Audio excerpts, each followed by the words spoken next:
Greetings, one and all, and welcome to the podcast where nothing makes sense. Off topic. Here we start with a singular topic and end up talking about anything and everything that strikes our ADHD addled fancy. This week I'm here with my fellow fellows, Cosmo and Cameron. Join us as we rediscover the past and talk about all sorts of all sorts of goofy hijinks from history. Now, to jump right into it, did either of you end up doing any research? No. I had like 4 tests in the past 2 weeks. You think I had time for research? Research. I hardly know her. But I know some wacky things about history, like Wojciech, Boja. Polish bear who helped the Polish load the artillery cannons. He would But, carry a whole box of it, which usually takes like 4 people. well, continue with the story. They found him as a cub. They adopted him, raised him, and he's an official member. When the war ended, he went to a zoo. The soldiers would visit him all the time. He actually got like a whole rank. Yeah, I think I've heard about this. I believe, um, I don't know if it was related at all to actually related at all to the story of Winnie the Pooh, but the Americans had a bear named that was like a pet named Pooh Bear. Um, Hmm. and I don't remember if it was connected to the story of Winnie the Pooh or not. I should know this. He got the rank of private and was promoted to corporal eventually.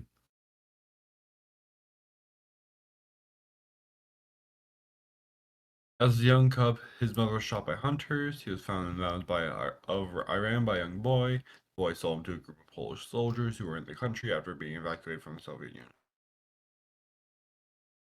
He, to provide for his rations and transportation, he enlisted officially as a soldier at the rank of private, then got promoted to corporal eventually. So for a bear, he did pretty good. And then he lived in a zoo after the war for the rest of his life. His people visited him, his soldier family visited him, all that. I can barely believe it. Cosmo.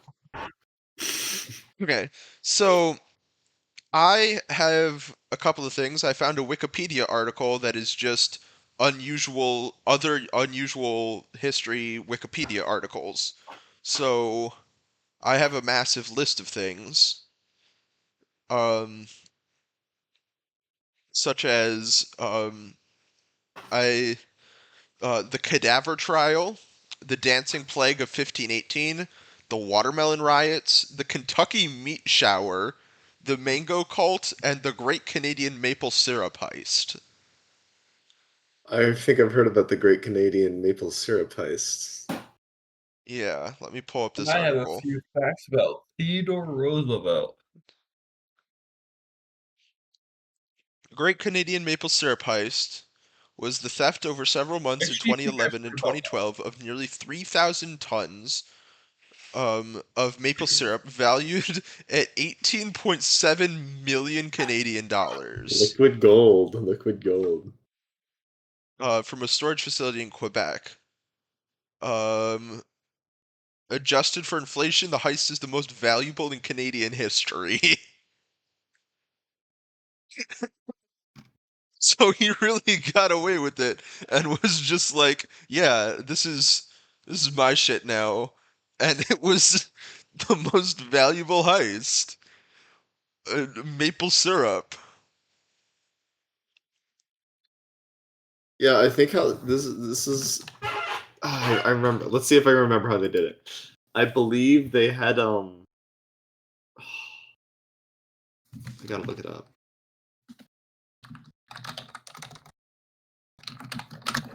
Maple syrup. Because they stole it over a long while. Yeah. It says here it was several months between 2011 and 2012. Contents of almost 10,000 barrels were stolen. Yeah, so what they did, I think, is they had like Oh yeah, they did it at night, I believe. Thieves use And trucks to transport barrels to remote sugar shack. Say that 10 times fast. Where they Sugar siphon Shack, Sugar Shack, Sugar Shack, Sugar Shack, Sugar Shack, Sugar Shack, Sugar Shack, Sugar Shack, Sugar Shack, Sugar Shack, Sugar Shack, Sugar Shack, Sugar Shack. sugar shack. Where they siphoned off the maple syrup and refilled the barrels with water and returned them to the facility. Yeah, basically every night they took a truck in, they siphoned more of the maple syrup. I think eventually they stopped filling it with water though, and that's how they got Yeah, caught. that's what this says. As the operation progressed, the thieves started siphoning syrup directly off barrels in the reserve without refilling them. Oh, so Because it's faster. they stopped using the trucks. If they're siphoning directly off the barrels in the reserve, so they stopped doing the transporting of the Yeah. barrels to the sugar shack. That doesn't make any sense. What's the song that goes Blank Shack? Love Shack. Who needs a Love Shack when you have a Sugar Shack?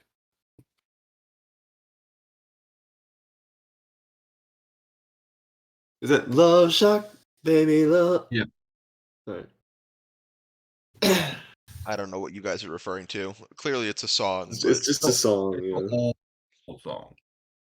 Love Shack, baby. Wait, maybe we're referring to different ones actually, Cosmo. Oh, damn. Actually, I don't know if it's called Love Shack. Love Shot. I was thinking of Love Shot. Yeah, I'm thinking of Love Shack. I'm pretty sure it's by the Nope, B-52s. that's not what I was thinking.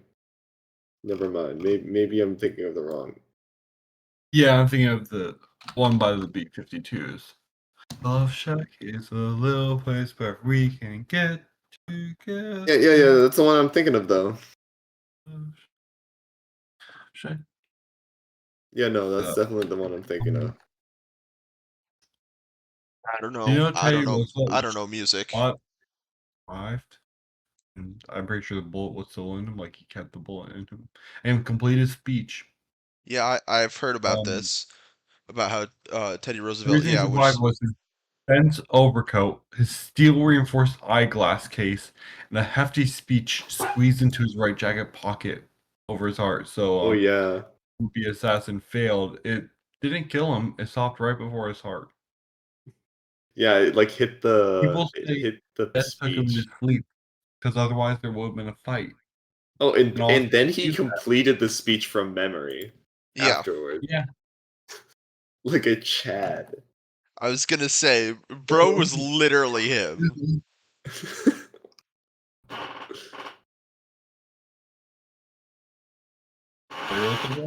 It's about us.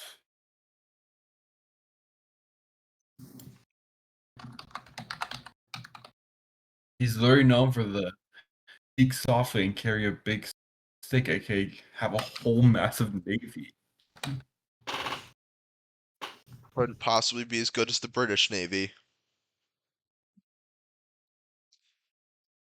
You know, by that point we had outdone the British Navy. I don't know. Maybe we did. I was mostly making a joke.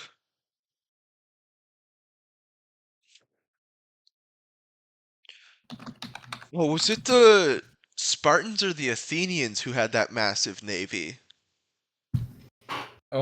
That would be Athenians? I was gonna say, I think it was the Athenians because the Spartans were more known for um their on the ground work. But the Athenians had like a ridiculously huge navy that was, Athenians had a stronger navy, Spartans had a stronger army. yeah. Um, But both were scary-ish. yeah, this is true. Yeah, but the Athenians navy like fought off some like big bads like a couple of times. Big bad. Yeah, BBEGs. EBEG is such a strange term. Like, who decided that we were going to use Big big bad bad? evil guy? Yeah, big bad evil guy. Best bud for no best bud every Friday. It's BBEG, not BBEF. Best bud every.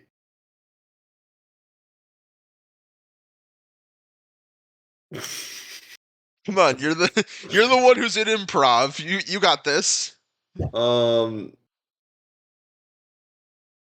there's no time periods that start with G.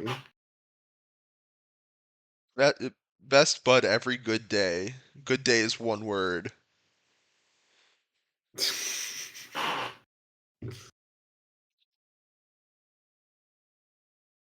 um, You know? have you ever heard of the bucket worm? The bucket worm? The bucket war. Oh, the bucket war.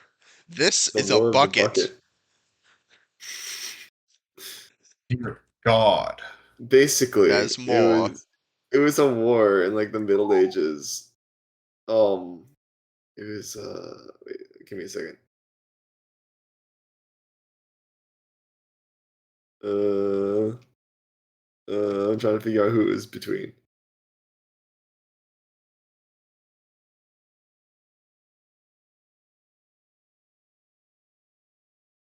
Uh, anyway, basically, there was like some like they're like rivaling. Okay, Bologna and Modena. That just might be the city of Bologna. Okay. Basically, What are you they were like saying? okay, the city. There's two cities. Bologna, that's how it's spelled, and Modena. And they were like rivals or something for some reason. I think it was like I don't know. For some reason they were rivals, right? And Yeah. they had like some small battle.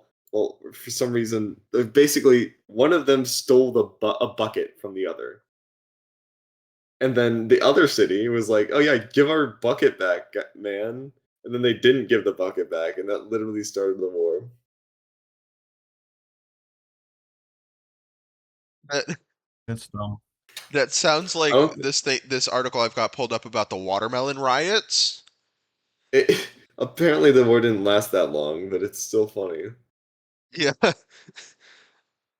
It reminds me of the watermelon riot, which was occurred on the evening of April 15th, 1856 in Panama City. Um, an American took a slice of watermelon from a street vendor and refused to pay for it.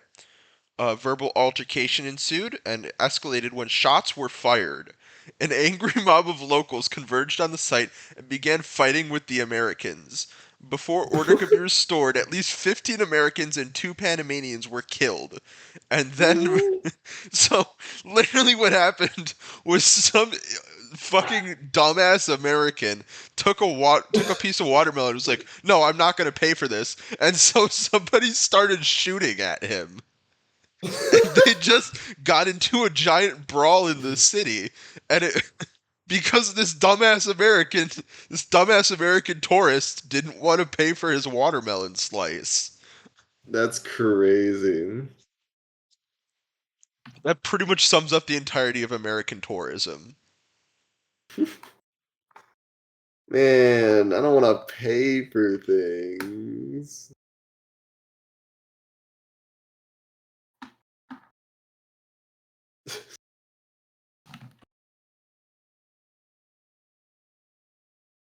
Was the guy who stole the watermelon armed? Um, Or did he just not want to buy the watermelon? yeah, Oliver pulled out a gun. The guy who took the watermelon, possibly named Jack Oliver, took a slice of watermelon and refused to pay for it.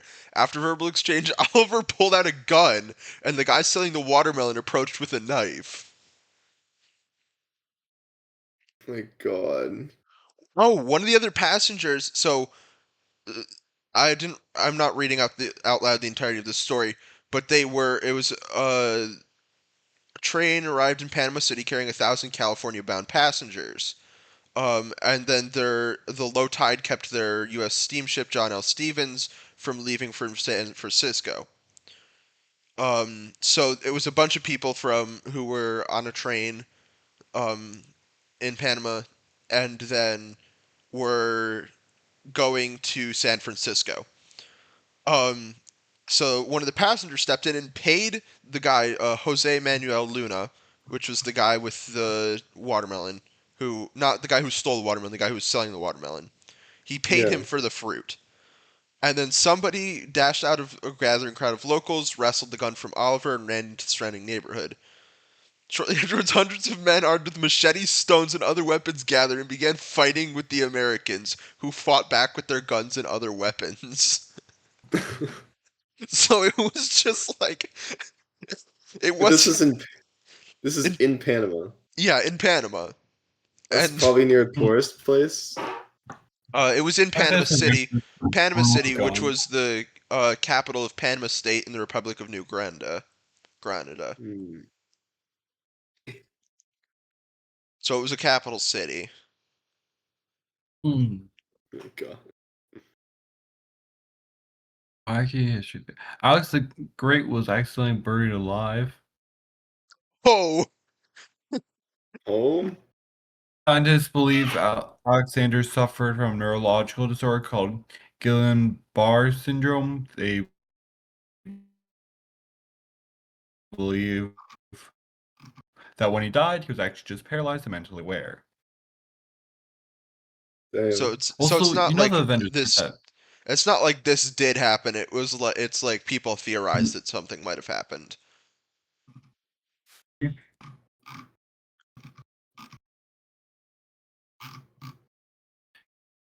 You know, based on like,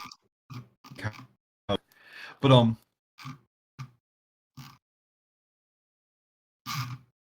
Avengers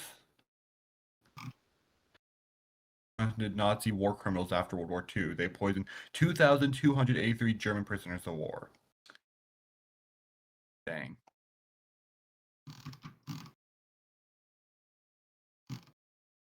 Dang. I'm trying to find this other thing so I can talk about the two of these things in um like connected to each other because they're both yes, the defenestration of Prague. Sorry, defenestrations of Prague. Defenestrations. Yes, more than one. Were three incidents in the history of Bohemia where people were defenestrated or thrown out a window through already existing in Middle French. That's just the stuff about defenestration. Um, oh, this is the first time this word was used in Prague in Mm-hmm. 1618 when the disgruntled Protestants estates threw two royal governors and their secretary out of a window. Yeah, I think I remember hearing that. Like that's when the term was made.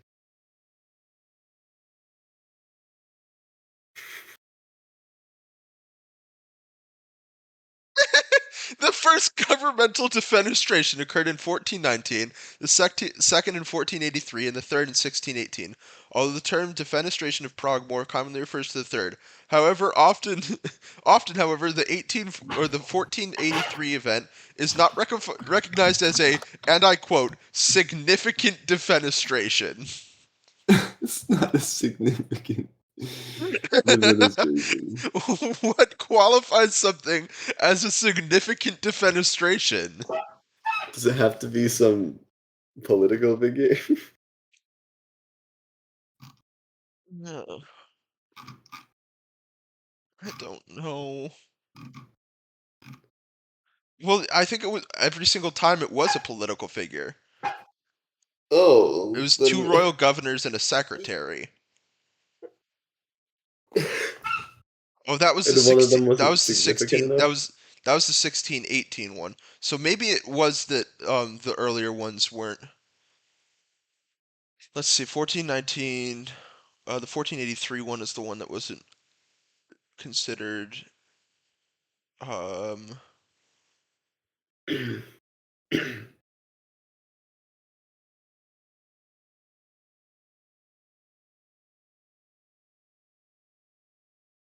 a burgomaster.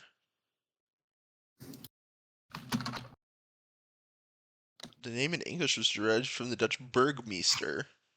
What is this thing?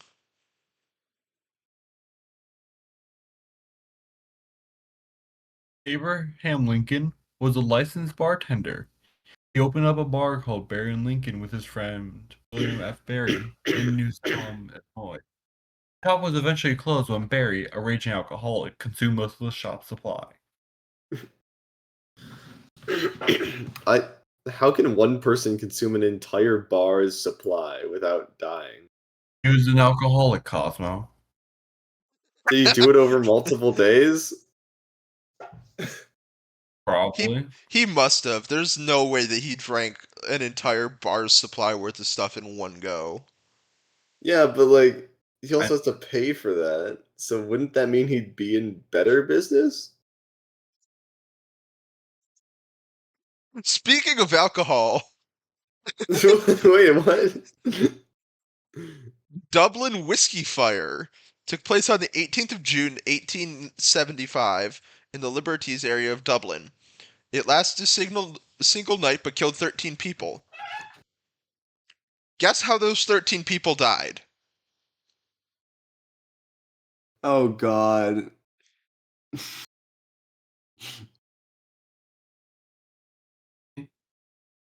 Is it alcohol poisoning, not fire? It's alcohol poisoning. Drank the undiluted whiskey that started running through the streets. Oh my God. So they were down in the streets drinking this undiluted whiskey that was not like prepared to be drunk, and they all died from it.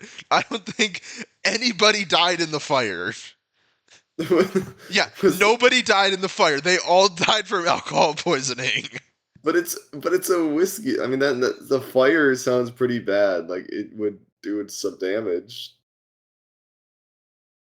Yeah, it did some damage, but it didn't kill anybody. There were 13 people killed, but none of the fatalities suffered from the fire were due to smoke inhalation, burns, or any other form of direct contact with the fire themselves. All of them were It's attributed so to alcohol goofy. poisoning from drinking the undiluted whiskey running through the streets that had been stored in casks that Oh my exploded. This alcohol was much more potent than whiskey offered at retail in bottles. God. Oh my God. Did you know forks used to be seen as sacrilegious? What did? Christian forks But seen as blasphemous and offense to God. Why? Because they were artificial hands, and such were considered to be sacrilegious. What? Artificial hand? That's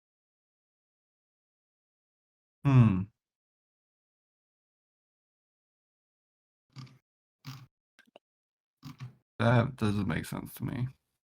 I'm trying to find this second thing because I've been looking for this thing for literally 20 minutes. You know, galloping crocodiles existed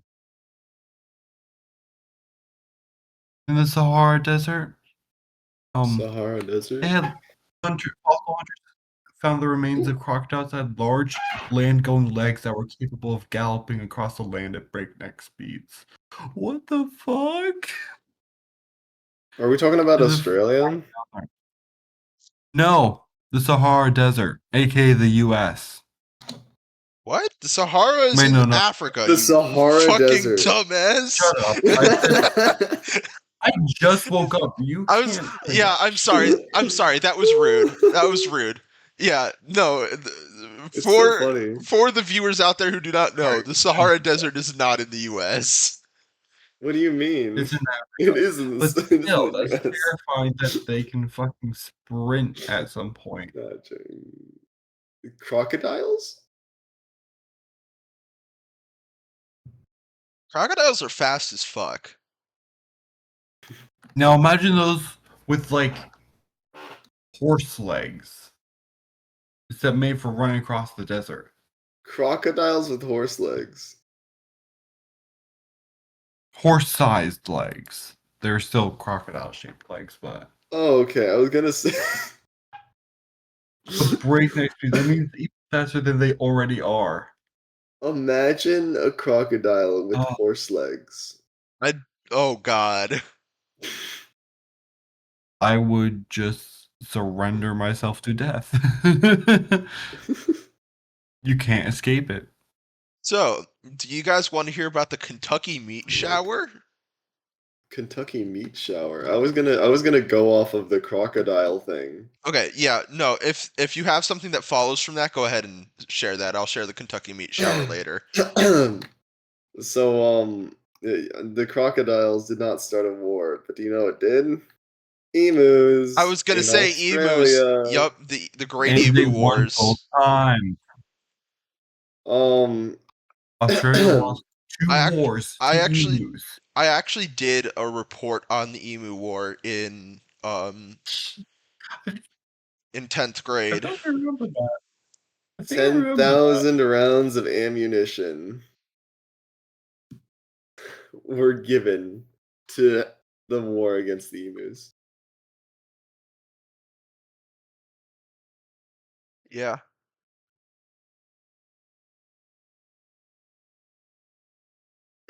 For some background, um, it was after World War One, the onset of the Great Depression. Farmers were encouraged to increase their wheat crops, um, but the farmers' difficulties were worsened by the arrival of approximately 20,000 emus. So basically, these birds decided to come in and started eating all of the crops and making the depression worse. Yeah. Um, and so they hired the army, gave them 2 Lewis guns and 10,000 rounds of ammunition. Actually, was this just the two guys? No, it was Hmm. conducted under the um a guy from the 7th Heavy Artillery Division. Um, yeah, Apparently and that it was two guys. It was two guys, a sergeant and a gunner, and they gave them 2 Lewis guns and 10,000 rounds of ammunition. Go ahead, Cosmo. I'm looking on the wiki right now. The Yeah, that's first what I'm doing. attempt, they spotted like 1,000 emus, right? And they get their gun. The machine. It's like a what is the Lewis gun again? It's a It's a machine gun, right? it's a heavy machine gun. Yeah. Yeah. So they see 1,000 of them, right? So like you'd expect they'd get a lot of them with a machine gun. They only got 12, and the gun jammed. Yep, the gun jammed after only 12 birds were killed. um, I forgot about but on the this. second attempt, 300 were killed. Well, there were 300 killed in the initial operation. Um, they continued to go. Meredith was recalled on the 10th of December. In his report, he claimed 986 confirmed kills. Which 10 is a rounds lot, per. Yeah. Well, the thing is but that he spent almost 10,000 rounds on that, so it took him 10 rounds to kill each emu. yep. He also claimed that 2,500 birds had died from injuries. So, So what I'm getting here is they got a lot of emus, but how many emus are in Australia? Yeah. too many. Yeah, 20. That was. So he got about 1,000 emus confirmed, and there were 20,000 emus.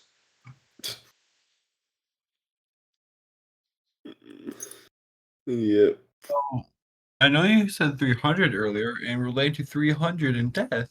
Did you know the fastest surgeon ever ended up causing a 300% mortality rate in one surgery? The fastest Surgeon surgeon Rob, ever? yep, Surgeon Robert Liston was considered the fastest in the West. He was a pioneer in speed surgery.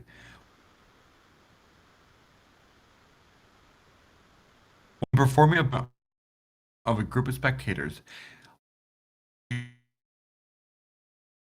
collapsed and died of a heart attack. Then the patient and his assistant died of blood poisoning from amputation, making him the only surgeon in history to have a 300% mortality rate.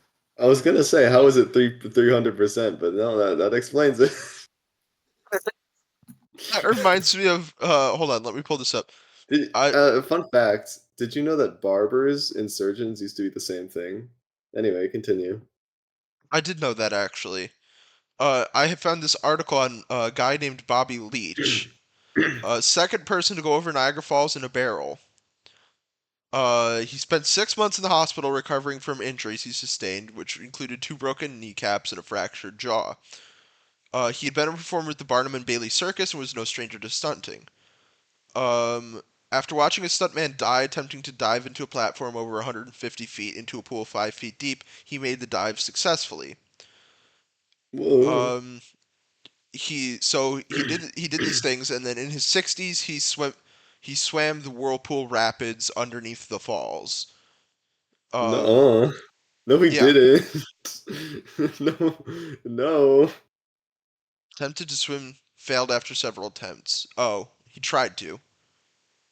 Yeah, that's what I was gonna say. You can't do that. Yeah, he tried. So he tried. He did not die from these. No, And he then didn't die.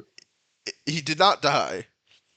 And then in 1926, while on a publicity tour in New Zealand, Leach injured his leg when he slipped on an orange peel. The leg became infected and eventually gang, gangrene necessitated the amputation of the leg. He died of complications 2 months later. So this guy went over the Survived. falls in a barrel, survived a 150-foot jump into a 5 foot deep pool, attempted to swim the whirlpool rapids multiple times, which even an attempt is impressive, and then Yeah, died that's from slipping impressive. on He an orange peel. survived. And That then is died from great. slipping on an orange peel. Yeah. Wow. Right. A goddamn orange peel. Well, actually, it was technically not the orange peel. It was the broken. Yeah, but how do you slip on an orange peel and break your leg? Like, they're That's a great they're question. literally not slippery. Like, it's been proven time and time again. Like, even the banana peel, like the banana peel stereotype. There's a different How word old for it. I was he when he slipped on a banana peel? I mean, orange peel. don't. He must have been over 60. And it kind of makes sense. He was over 60. Then he could have broken his leg from a fall. Yeah, he was like 70 or something.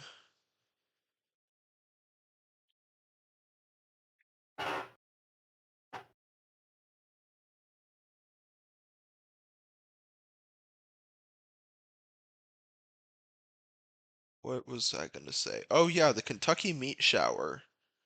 You guys cool with the Meat circling shower. back to the meat shower? Meat shower.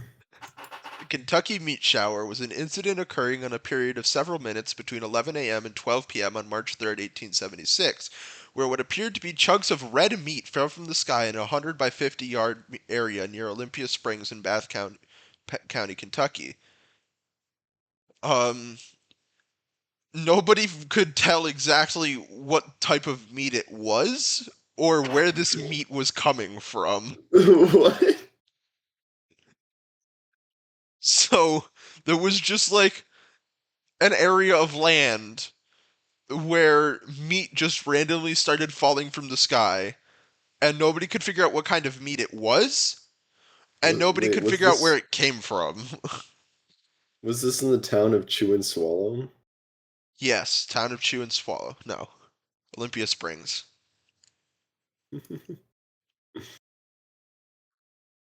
It was raw meat. Like, just. Did anyone figure? Did they ever figure it out, or? No, nobody could figure it out. Despite various theories, the exact cause of the Kentucky meat shower remains a subject of speculation and mystery. I know they're after tornadoes occasionally it will like rain frogs and worms like, in like neighboring places. This is true. It could be that. The working theory, where is it? How much meat rained from the sky? Um, let's see.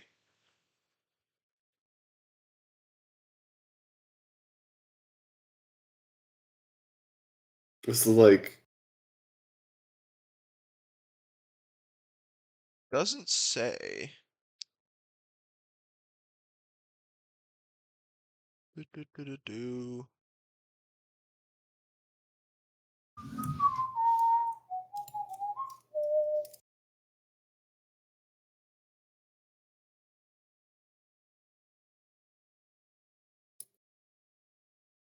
Yeah, it doesn't say exactly how much rained. It was only a couple of minutes that it happened. Um, so it can't have been that much. And it was like a decent sized area of land, but not like massive. mm, But the one thing that this does say, aliens. aliens, yeah. Um, locals favored the explanation that the meat was vomited up by buzzards, who, as is their custom, seeing one of their companions disgorge themselves, immediately follow suit. Buzzards? Yeah, vultures. Oh, okay.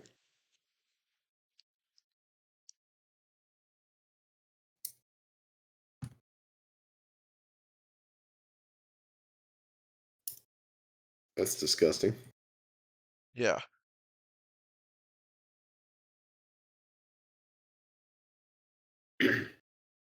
Yeah, so for some reason in Kentucky one time it rained raw meat. Rain.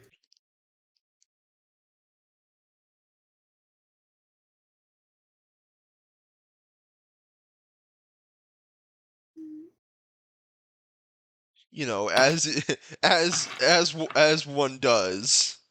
As one does. It's completely normal.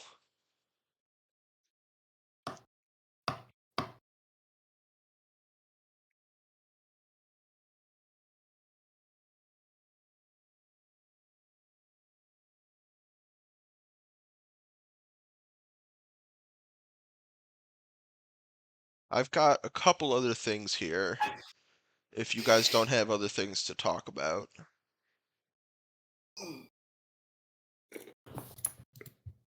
No, I don't. Okay. There's this thing called the mango cult. Mango.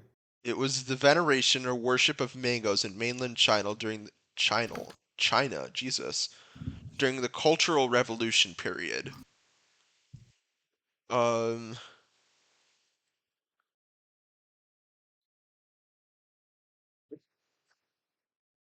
Mao Zedong gave a box of Sindri mangoes. No, he was given a box of Sindri mangoes by the Pakistani Foreign Minister Mian Hussein. Um,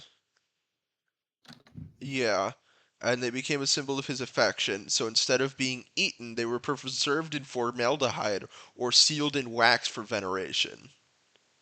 Mangoes? Yes. That one.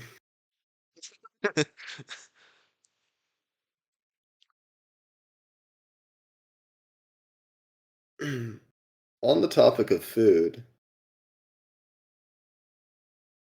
Great Molasses Flood. Great Molasses Flood, yes. I remember learning about the Great Molasses Flood in A surprising probably number of probably fatalities from Mango? I've molasses. what'd you say, Cam? Mango? I've hardly knew her. Okay, I shouldn't have asked. The wave of molasses was 15 to 40 feet high. That's a lot of feet. Yeah, it's a lot of goddamn molasses. How much molasses was there?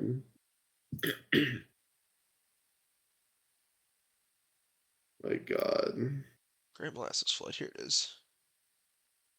2 million gallons of molasses. 2.3 million gallons. Yep. Wait, what? Oh, yeah. It killed 21 people, which is like a lot for molasses. And injured 150 more. I guess a lot of anything can kill people. A lot of mangoes. A lot of raining meat. A lot of whiskey. Not the fire, not the fire, just the whiskey.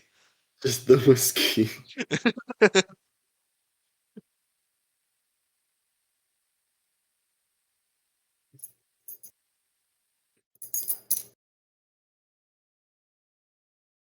The original Yo Mama joke was made by Shakespeare. think that I believe you're correct on that, actually. Yep. In his play Titus Andronicus, one of the characters, Chiron, exclaims, "Thou hast undone our mother," to which another character, Aaron, replies, "Villain, I have done thy mother." He made the first Yo Mama joke. That's I'm pretty sure the first joke ever recorded was a fart joke. Oh, 100%. oh definitely. I'm imagining just like a Weren't pair you of so rich cavemen, no and one one to is like, work? and the other guy's like,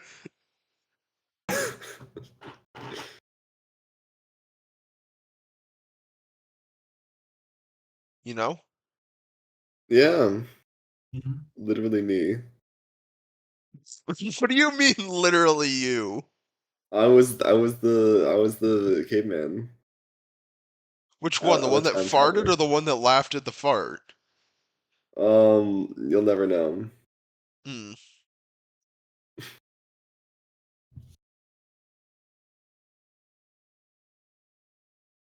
There's a guy who had survived 2 nuclear blasts in 2 days in Japan. I was gonna say, was he in Japan? That's Yep. pretty unfortunate. He survived them both. Probably with cancer. Probably. Yeah. Didn't mention that. He only had minor injuries on top of his current. Yeah, he didn't have much injuries. Oh, I mean, this is if you're far enough away, you're probably fine. World War II is still killing people Oh, because of unexploded bombs. Yup. yeah. Okay, I'm not gonna talk much about this because this is honestly like disgusting. But Project MK Ultra, a human experimentation program designed and undertaken by the U.S. CIA to develop procedures and identify drugs that be used during interrogations to weaken individuals and force confession through brainwashing and psychological torture. Uh, so they used Mm, LSD to try to get people to to to admit to things, that's crazy. among other things, including some really disgusting stuff. So again, not going to go super in depth on that.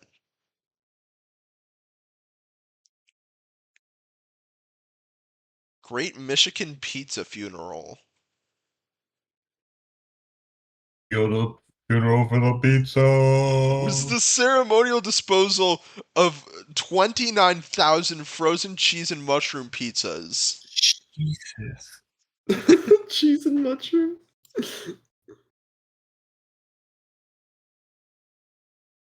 Why specifically cheese and mushroom? Is there a reason? Um, it was because the pizzas had been recalled by the FDA. Um, they suggested the presence of botulism causing bacteria in a batch of canned mushrooms. So the mushrooms were the problem. They had bacteria in them that were causing diseases.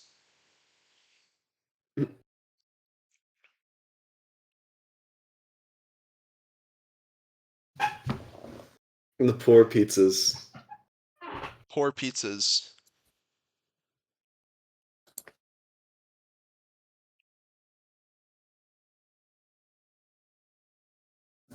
I think. I just have 125 history facts pulled up. um, During World War I, the French built a fake Paris. complete with Oh. duplicate Champs-Élysées and Gare du Nord. This fake Paris was built by the French towards the end of World War One. It was built as a means of throwing off German bomber and fighter pilots flying over French skies. Wait, related to that involving Europe and wars, since 1945, all British tanks are equipped with tea-making facilities. Having 30 tanks destroyed by the Germans while English soldiers were taking a 15-minute tea break, British High Command realized if tank crews could make a brew on the go, they wouldn't be susceptible to being caught with their pants down, their kettles out by the enemy.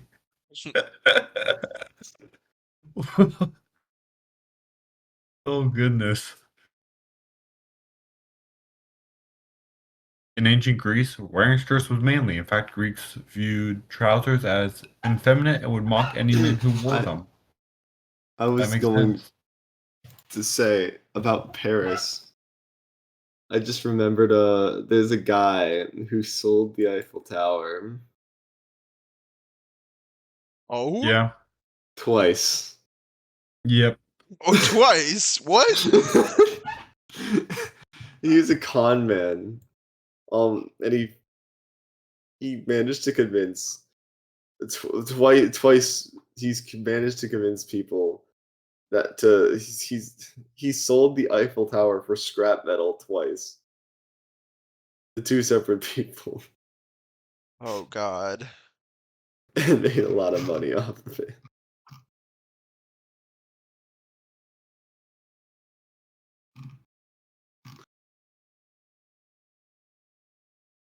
Yeah.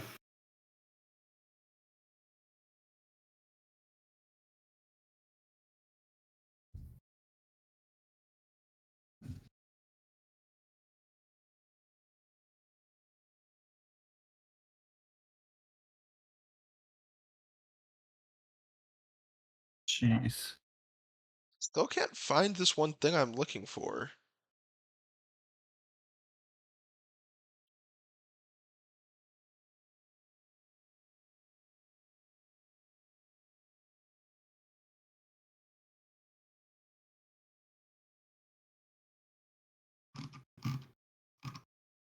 Oh, that's honestly a little bit sick.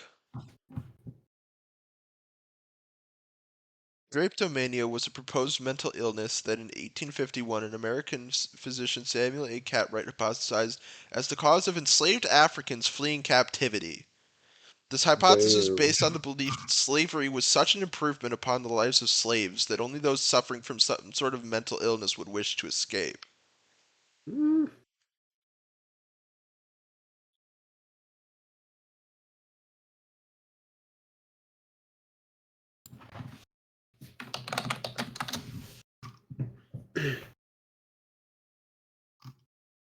Yes, the dancing plague of 1518. I was just gonna say that actually. How did you know?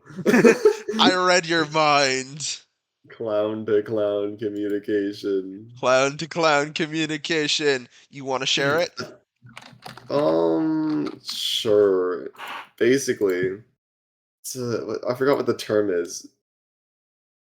Anyway, dancing plague. Basically, someone started dancing, and then other people started dancing like they're catching a plague in this one town in Strasbourg, Alsace, whatever, however you pronounce that. Um, so people started dancing, some even to like death or exhaustion, which is kind of crazy. I forgot what it's called. It's what's the term of it? The term they use here, if you're Mass looking. hysteria. Mass hysteria. Yeah. What's another weird mass hysteria? I was looking for it. It's like there was a laughing plague or something as well. A laughing plague as well. Yeah. It broke out among like a bunch of schoolgirls, and they would just laugh until they couldn't breathe. Damn. The AI overview says the Salem witch trials are mass hysteria, which Technically, they were. honestly, I guess, yeah.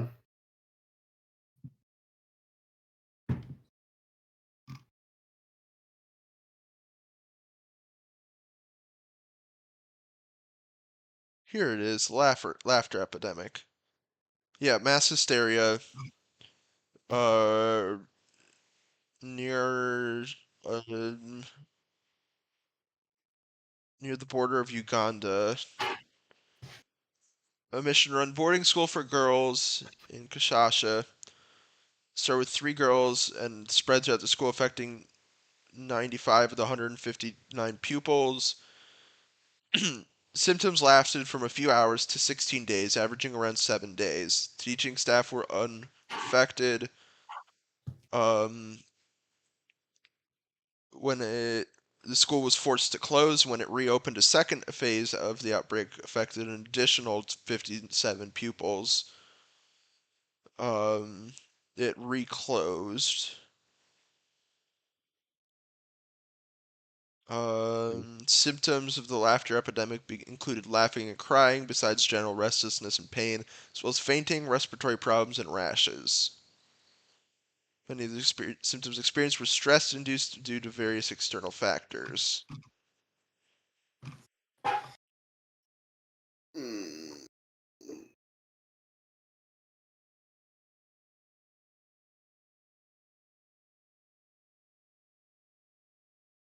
Oh, I just had a thought and thought left my head.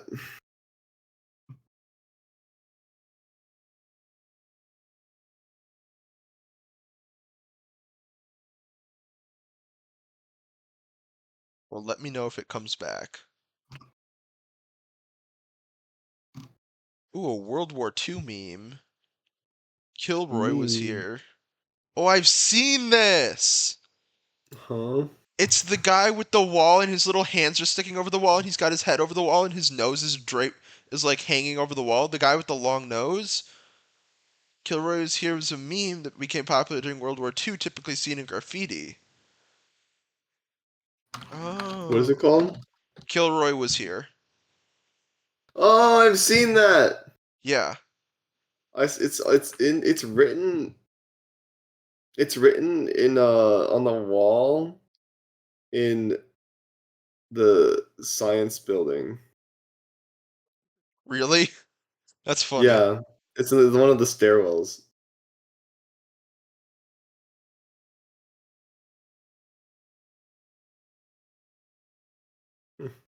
Oh, it's all the way from World War II. Yeah.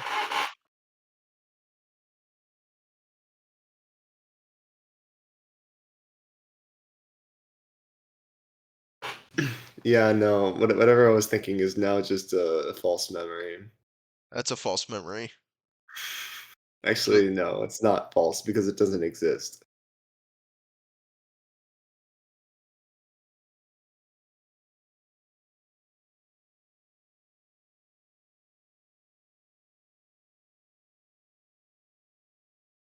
what? Okay. I'm not going to be able to pronounce this name. Franz Nopska von Felsus Silvis.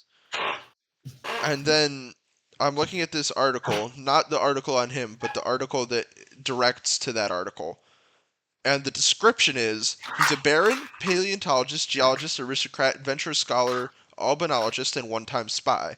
Among other things, he was the first to postulate that certain dinosaurs got smaller on islands, was almost the king of Albania, and named a fossil turtle after his male lover's ass. Huh. Huh. I'm so Interesting. curious now. You living on the edge? Living on the edge is crazy.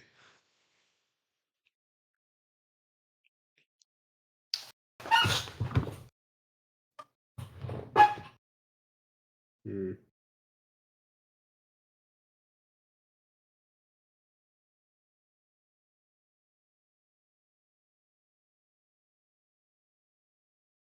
Oh yeah, there was I remember in ancient Greece there was a this oracle or something who could like see the Yeah. future.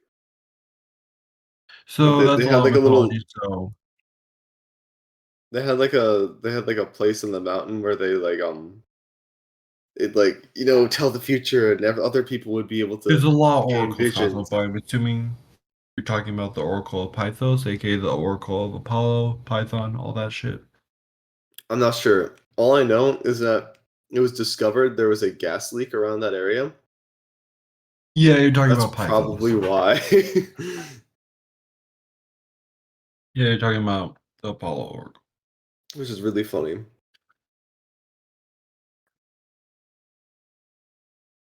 Oh no, wait. Oh yeah, did you know that most paintings we have by Leonardo da Vinci for Jesus is based on his boyfriend? That's right. Most of our paintings of Jesus are of a gay white man. If Jesus was white, that would have been the miracle. Because he was born in the Middle East. That's Okay. how born the colors now. The description of this is a little bit misleading, and I'll explain it once I do. But Mailbridged of Moray, a Pictish nobleman who somehow managed to bite a man to death, despite being long dead himself. Oh. So what happened was he and a guy named Sigurd had a massive battle. And Maelbrigd died. Sigurd had his enemy's head strapped to his victorious men's saddles as trophies. But as Sigurd rode home, Maelbrigd's bucktooth scratched his leg. The leg became inflamed, infected, and Sigurd died. So when it says he bit him to death, it doesn't mean he literally bit him to death, but like he That's died. He crazy. died from complications of the bite. Dead ringer. He's using the dead ringer from TF2. Yeah. Hey, speaking of dead, Dracula was technically a real person. He was based on Vlad the Impaler, I think I knew that. a complete psychopath of a war criminal from ye old age time. Ye oldie.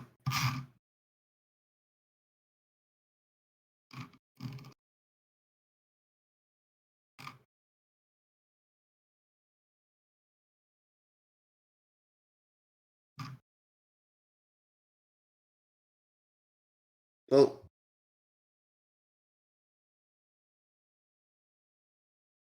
Oh, it's almost been an hour. Look at that. We're doing good. Probably yippee. should get off here though, because I gotta go get stuff done. Yeah. Like a lot No. of stuff, including club stuff that I'm an officer for, so I have to kind of. And yeah. So we'll Yeah. start wrapping up here. Also, I started writing a book Interesting. for like an hour on it last night, and I got one planet described and the sun described. That's about it. Interesting. Sci-fi is hard. All right. So I will pick somebody to host next week. And they will do the outro, as is our standard. Cosmo, I think it's your turn. yippee. Actually, wait a minute. No. So, so those were some wacky, weird history facts at the hit podcast Off Topic. Well, see you next time, and I don't have a theme yet, so you'll find out next time in Off Topic.